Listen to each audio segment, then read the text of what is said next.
Primeiro a gente precisa definir que o prazer sexual não é a mesma coisa que o orgasmo. Um faz parte do outro, mas o orgasmo é um acontecimento corporal e emocional, né? O prazer sexual, ele é muito mais uma situação psicológica, ele é muito mais uma situação que a gente poderia chamar de satisfação sexual.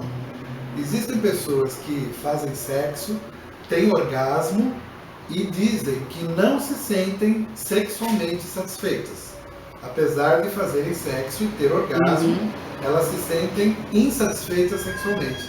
E existem outras pessoas que têm dificuldade de ter orgasmo, mas têm uma relação amorosa com o parceiro que ela se sente sexualmente satisfeita, apesar de ser uma pessoa que tem um orgasmo muito de vez em quando, né? Dificuldades para o orgasmo podem ser dificuldades próprias da pessoa, do ponto de vista emocional, ou podem ser dificuldades criadas artificialmente. A principal causa das dificuldades artificiais, hoje em dia, é o uso de medicamentos. Hoje em dia está muito frequente as pessoas usarem medicamentos e não saberem as consequências que esses medicamentos podem ter para a vida sexual. Principal medicamento que afeta a vida sexual: antidepressivos. É muito comum a pessoa sair do consultório com uma receita de antidepressivo e o médico não explica que aquele antidepressivo vai afetar o funcionamento sexual dela.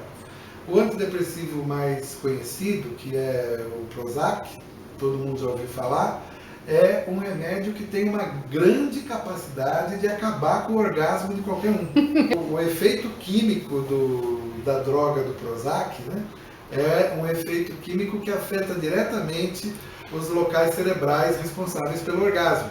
E aí o que se percebe? Duas coisas. Dependendo da dose, a pessoa percebe que o orgasmo fica demorado. Demorado não quer dizer orgasmo longo.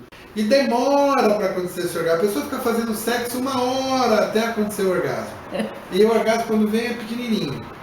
E se aumentar a dose do remédio, aí a pessoa fica fazendo sexo um tempão e não tem orgasmo nenhum. Agora, mexe com desejo? O antidepressivo mexe com desejo? Pode tirar o desejo da pessoa? Mexe de maneiras diferentes. Tá? Mexe de maneiras diferentes. Existem pessoas que quando tomam um antidepressivo sentem que o desejo diminui e outras percebem que o desejo aumenta. O que será esse mistério, né? Na verdade não é um mistério. Isso depende de qual era a causa da falta de desejo. Quando a causa da falta de desejo é a doença depressão, então nós temos que tomar o remédio antidepressivo, vai melhorar a doença depressão, e quando melhorar a doença depressão, a vontade de sexo volta. A pessoa volta a ter vontade de fazer sexo. Mas, quando a pessoa não tinha depressão provocando a falta de vontade, o remédio antidepressivo tira a vontade sexual. Agora, não existe um antidepressivo também que ajuda sexualmente? Não existe outro tipo de antidepressivo que ajuda o desejo? Sim. Se por um lado a gente já falou que alguns tipos de antidepressivo têm capacidade de diminuir o orgasmo, atrapalhar o orgasmo e também diminuir o desejo, por outro lado, foram descobertas algumas categorias de medicamentos antidepressivos que têm um efeito ao contrário, têm um efeito de estimular o interesse sexual. Note bem que esses antidepressivos estimulam apenas o interesse sexual, o apetite, mas eles não facilitam o orgasmo. Tá certo, Então, esses medicamentos antidepressivos novos que favorecem o desejo deixam a pessoa mais interessada em sexo, mas se ela tem uma dificuldade de ter orgasmo, o remédio não vai resolver essa dificuldade, não. E como é que se resolve a dificuldade? Digamos que se for confirmado que a dificuldade do orgasmo acontecer é efeito de medicamento, fica muito fácil resolver o problema. Basta trocar o medicamento, trocar o remédio, né? Ou encerra o tratamento, ou se a pessoa necessita continuar o tratamento, vai continuar o tratamento com outro remédio.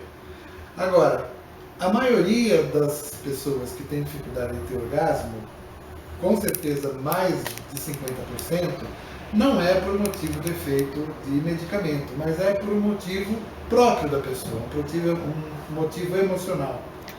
O orgasmo, ele, do ponto de vista físico e do ponto de vista cerebral, o orgasmo é um reflexo. O que é um reflexo? Ele é um reflexo muito parecido com o reflexo de espirrar. Da mesma maneira que se eu pedir para você agora dar um espirro verdadeiro, você não consegue dar um espirro verdadeiro, porque isso é uma coisa que vem fora do controle, o orgasmo é um reflexo que também você não consegue ter um orgasmo na hora que eu mandar, tenha um orgasmo agora. Você não vai ter. Ele é um reflexo que acontece espontaneamente. Da mesma maneira que tem pessoas que se especializam em bloquear o espirro, e essas pessoas não espirram nunca, tem gente que também aprende a bloquear o orgasmo. E a pessoa não faz isso de caso pensado, ela não faz isso porque quer.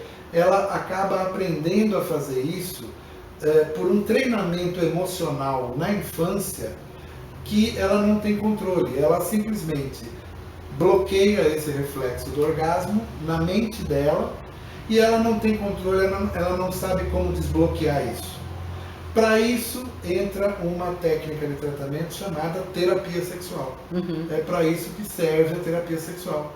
A terapia sexual vai ajudar a pessoa a ter acesso àquelas memórias, aquelas emoções que bloqueiam o orgasmo, e quando ela conseguir chegar lá, quando ela conseguir pegar de volta aquelas memórias, aquelas emoções que atrapalham o orgasmo, ela vai conseguir reescrever aquela história, ela vai conseguir refazer aquela história na cabeça dela e ela vai ficar livre daquele bloqueio emocional. Daí, com uma boa terapia sexual, ela volta a ter o reflexo do orgasmo liberado e ela passa a ter orgasmo novamente. Every time we say goodbye, I die